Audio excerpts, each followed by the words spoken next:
So, habang tayo ay nagkakape,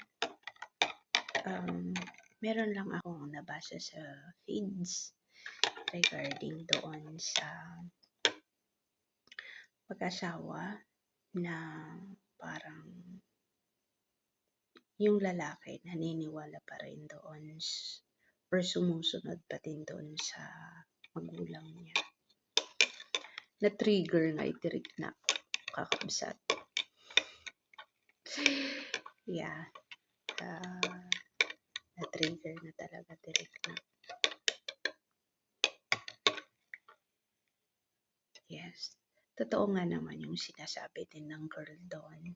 Sabi ng girl is, syempre kapag nag-asawa ka is dapat i-priority mo yung binubuo mong pamilya or yung binuo mong pamilya.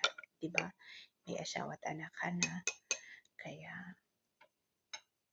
dapat doon yung priority mo.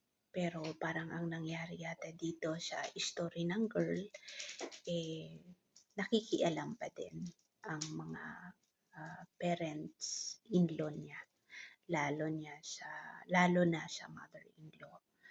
So, parang sa amin, taga-Hingayon, taga-Kababuyan North, waitan na nga hawata, priority mo na binuo mong pamilya. Hindi yung priority mo pa yung pinanggalingan mong family. Nakakasad yun eh. In reality,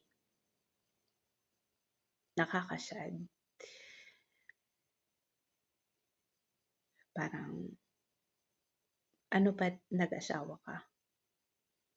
Dapat hindi ka na nag-asawa kung priority mo pa yung para sa family mo, yung pinanggalingan mong family. Siyempre, may asawa ka na, may anak ka. So, sino yung priority mo? Hindi ko naman sinasabi na hayaan mo na yung mga magulang mo, mga kapatid mo. Hindi yun ang ibig kong sabihin. Pero pwede namang pag-usapan. Diba? Pwede namang pag-usapan na kung ano man yung pangangailangan nila parents mo, mga kapatid mo, pwede namang pag-usapan. Pero sana ang priority